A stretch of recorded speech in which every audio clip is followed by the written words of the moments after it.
It has been too long since an anime aired that made me laugh every episode. The last one that was actually funny was probably The Promised Neverland Season 2, because that was some hilarious stuff. But seriously though, it was probably Orosuki, and that was just a little while ago. But this season we finally got something that can only be described as Konosuba's little brother, in a good way. We all know what Konosuba is about. Kazuma gets isekai'd, and with his useless team that consists of Aqua, Megumin and Darkness, he has to defeat the Demon King. There's not really much to it, but that's what makes it a great anime. The reason that I'm comparing the two is because they're both written by Natsume Akatsuki, and that's probably one of the only reasons why people even know about this anime. The same goes with Combatants Will Be Dispatched, and although there isn't really much of a story here like Konosuba, I'll still explain it.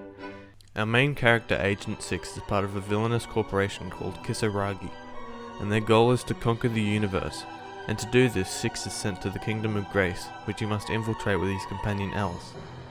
The two end up having to work for the kingdom while also doing evil deeds to get evil points, which the Kisaragi Corporation want. And the kingdom also happens to be fighting the Demon Lord's army, and where have I seen that before? Oh, my bad, that's the Demon King.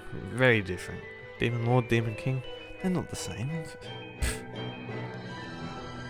So pretty much, Agent 6 does evil stuff, gets evil points, conquers the universe, simple.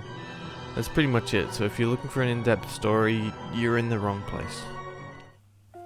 What this anime really lives off though is its comedy.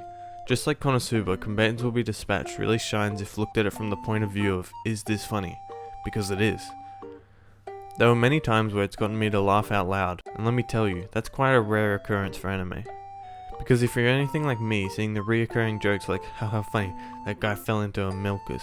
Oh, and she made a 2-second pause and said, oh, now this one's hilarious. The girl beat up the guy because... funny? Now I could go on a rant about how these sorts of jokes aren't funny, but it's just been said so many times. I mean, this sort of thing might be hilarious to Japanese people, because obviously the humour is going to be different. Now let's get to our cast of characters. Our main character, Agent 6, who I've already mentioned, is like Kazuma. He supports true gender equality and is equally as horny all the time. And of course our group of useless allies, starting with Alice, who's a high-spec android who was given the combat power of a normal girl her age. And, well, she's very young, rendering her basically useless, apart from when she has a shotgun, because, yes, she has a shotgun. And then she has C4, just basically any modern weapon she'll just whip out mid-battle, and destroy whatever they're fighting. And then we have Snow, who is basically Aqua as a knight, because she holds herself very high when it comes to combat and other things, but is just as useless as Aqua. And there's Rose, who is a battle camera, meaning whatever creature she eats she gains the ability of, which is actually kind of useful. And lastly there's Grim, who just dies in the first episode that she's introduced in, because she always falls asleep and then got killed while she was asleep.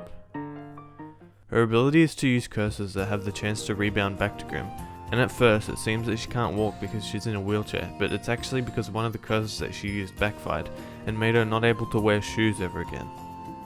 So in other terms, she's pretty useless too.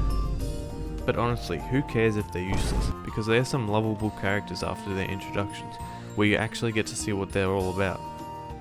The voice acting and performances were also one of the reasons why Konosuba succeeded as a comedy as much as it did. And everyone in Combatants Will Be Dispatched are voiced by the perfect people, and it seemed like everyone put heaps of effort into their roles, which really shows. And the opening really captured the overall goofiness of the anime, and the visuals just make it a solid opening. I'm not going to say it's a masterpiece by any means, but it's just as entertaining as Konosuba, so if you like Konosuba, it's almost guaranteed you'll like this anime. Because it's the same type of comedy. I mean, it's just funny. Sit down, chuck this on, you'll have a good laugh, but look at it from the plot perspective and you won't really enjoy your time. That's really it from me. I know it was a short video, but smash like and subscribe. Thanks for watching.